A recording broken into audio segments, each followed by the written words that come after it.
अखेर मनोज जरांगेंचं उपोषण मागे, सरकारकडून मागण्या मान्य झाल्यानं उपोषण घेतलं मागे।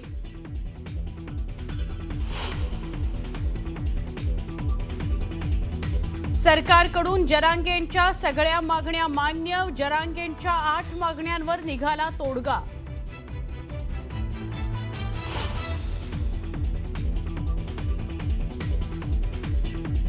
रखरखत्या उन्हात उपोषण करणाऱ्या जरांगेंची प्रकृती बिघडली, संभाजीनगरच्या रुग्णालयात केलं दाखल।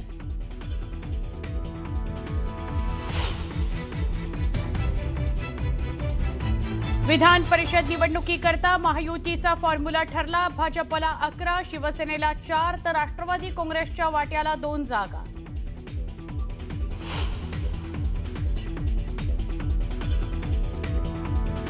दिल्ली आणि मुंबईतल्या अनेक भागात दहशतवादी हल्ल्याचा उधळला कट, ISIशी संबंधित 8 संशयितांना केलं अटक।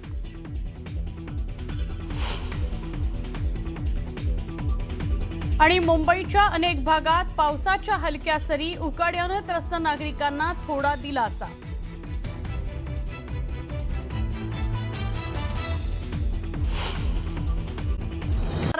ही बातमी आहे जरांगेंसंदर्भातली। मराठा आंदोलक मनोज जरांगे यांनी अखेर त्यांचं आमरण उपोषण मागे घेतलेलं आहे।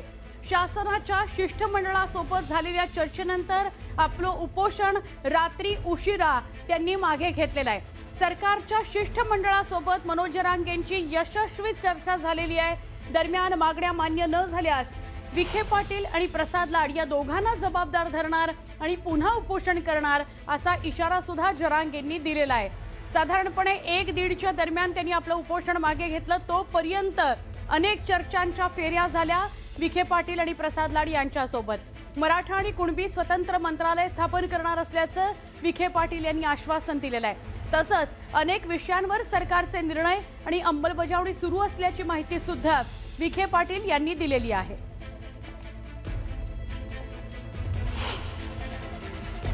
आपण त्याला मागण्या केल्या, त्याच्यावर त्यांनी एक मसुदा तयार केला।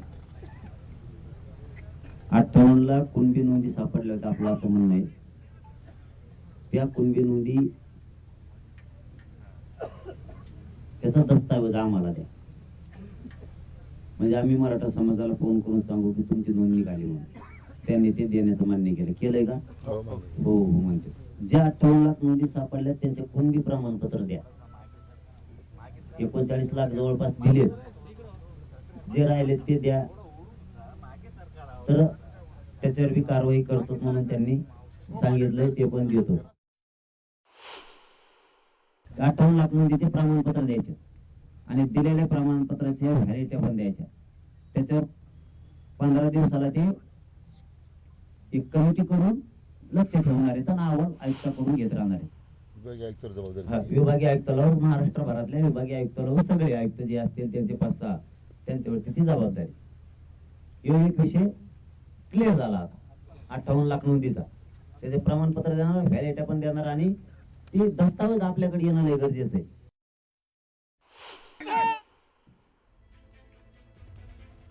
कोणत्या मागण्या मान्य झालेल्या आहेत ते आपण बघतोय। 58 लाख नोंदींचे दस्तावेज जरांगेंना दिले जाणार। नोंदी सापडलेल्यांना कुणबी प्रमाणपत्र दिलं जाणार। जात पडताळणी करता विभागीय आयुक्तांची 15 दिवसांमध्ये बैठक घेतली जाणार। सातारा गॅझेटसाठी आणखी 1 महिना वेळ लागेल। न्यायमूर्ती शिंदे समितीला 1 वर्षाची मुदतवाढ दिली गेली आहे। प्रमाणपत्र वैधतेकरता सर्व जिल्हाधिकारी कार्यालयात हेल्पलाईन नंबर सुरू केला जाईल। आरक्षण उपसमितीचे अध्यक्ष विखे पाटलांची हेल्पलाईन मंत्रालयात मराठा आरक्षण कक्ष स्थापन केला जाणार।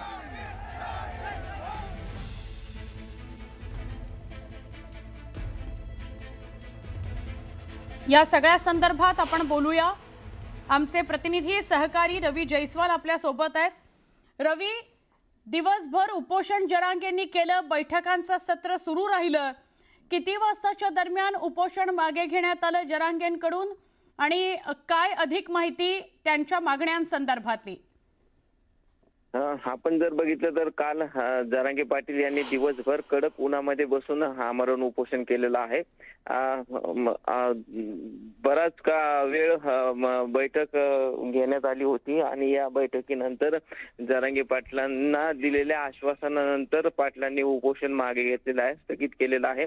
आपण जर बघितलं तर मध्यरात्री 1च्या दरम्यान जरांगे पाटलांनी हे उपोषण जे आहे ते स्थगित केलेलं आहे.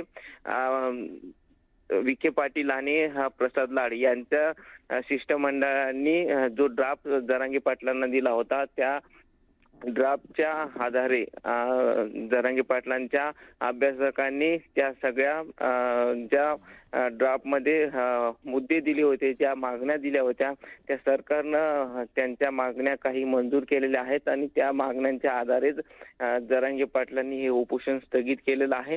आता ज्या व्हॅलिडिटी आहेत किंवा मग जे कुणबी प्रमाणपत्र दिले जातात त्यासाठी हेल्पलाईन नंबर आहेत. मराठा कुणबी मंत्रालय कक्षाची स्थापना असेल, सारथीच्या योजना पूर्ण सुरू करण्यात याव्यात, अशा पद्धतीच्या काही मागण्या या सरकारनं पूर्ण केलेल्या आहेत. त्यामुळे जरांगे पाटलांनी उपोषण स्थगित केलेलं आहे. आता या सगळ्या घडामोडीनंतर जरांगेंना एक मोठं यश या आंदोलनामध्ये मिळालेलं आहे. रवी, पण बोलता बोलता जरांगे असंही म्हणाले की समजा जर या वेळेला मागण्या मान्य नाही झाल्या तर या दोघांना, ज्यांनी शिष्टाई करायला जे आलेले आहेत त्या दोघांना म्हणजे विखे पाटलांना आणि प्रसाद लाड यांना जबाबदार धरलं जाईल. त्याच्याविषयी काय सांगाल? आपण जर बघितलं तर जरांगे पाटलांच्या या मागण्याविषयी जर बघितलं तर यापूर्वीही अशाच मागण्या सरकारनं मंजूर केल्या होत्या, फक्त त्याची अंमलबजावणी होताना आपल्याला बघायला मिळत नाहीये. कारण हैदराबाद गॅजेटनुसार प्रमाणपत्र दिले जात नाही अशी तक्रार जरांगेंची आहे आणि जे कुणबी प्रमाणपत्र दिले आहे त्यांची व्हॅलिडिटी दिली जात नाही आणि नेमक्या किती नोंदी महाराष्ट्रामध्ये आढळून आल्यात याबाबत मोठा संभ्रम राज्यामध्ये होता, जरांगेंमध्ये होता. तो आता दूर झालेला आहे, कारण 58 लाख नोंदी आढळून आल्याचं सरकारनं स्पष्ट केलेलं आहे. त्यात मोठ्या प्रमाणामध्ये कुणबी प्रमाणपत्राचं वाटप केलेलं आहे, मात्र हैदराबाद गॅजेटनुसार ते दिले जात नाही अशी तक्रार होती. आता तेही दिले जातील अशा पद्धतीचं आश्वासन या शिष्टमंडळानं जरांगे पाटलांना दिलेलं आहे. त्याचबरोबर जे नोंदी आढळून आल्या त्या सगळ्या नक्की, म्हणजेच रवी जयस्वाल आपण असं म्हणताय की जर मागण्या मान्य नाही झाल्या, दिलेल्या कालावधीमध्ये पूर्ण नाही झाल्या तर या दोन नेत्यांना जबाबदार धरलं जाईल असं जरांगे म्हणाले. तुर्तास धन्यवाद रवी, आपण माहिती दिली त्याबद्दल. 58 लाख नोंदी, त्याचे प्रमाणपत्र न दिल्यास संबंधित अधिकाऱ्यावर निलंबनाची कडक कारवाई करण्यात येणार, या सूचना ते देणार आहेत ना. म्हणजे ते बी घाबरेल ना, तेव्हा त्याला कळलं आपण नोंद असून नाही दिल्यावर, व्हॅलिडिटी असून नाही दिल्यावर मग कारवाई होईल आपल्यावर आणि ह्या सूचना द्यावा लागणार आहेत तर अधिकारी भेट.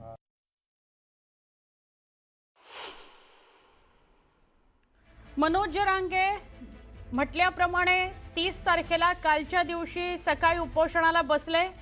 दिवसभर त्यांचं उपोषण राहिलं आणि जसं त्यांनी पत्रकार परिषद घेऊन 2च दिवसांपूर्वी म्हणजे 28 तारखेला असं म्हटलं होतं की रखरखत्या उन्हामध्ये मी बसणार, पंडाल सुद्धा नसेल, कुठला टेंट सुद्धा नसेल आणि मी रखरखत्या उन्हामध्ये बिन चपलांचा बसणार आहे.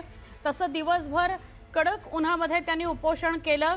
मात्र विखे पाटील आणि प्रसाद लाड यांची एका बाजूला त्यांच्याशी बोलणी सुरूच होती, त्यांना मनवण्याचा प्रयत्न सुरूच होता.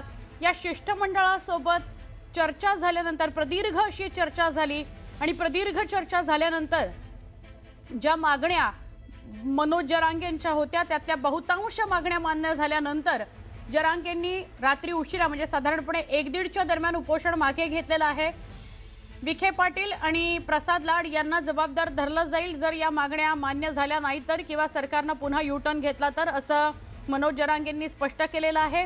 आणि कुठल्या कुठल्या मागण्या मान्य झाल्या तर त्याच्याविषयी सुद्धा आपण बघूया, पण त्याआधी एक प्रतिक्रिया बघूया जरांगेंची.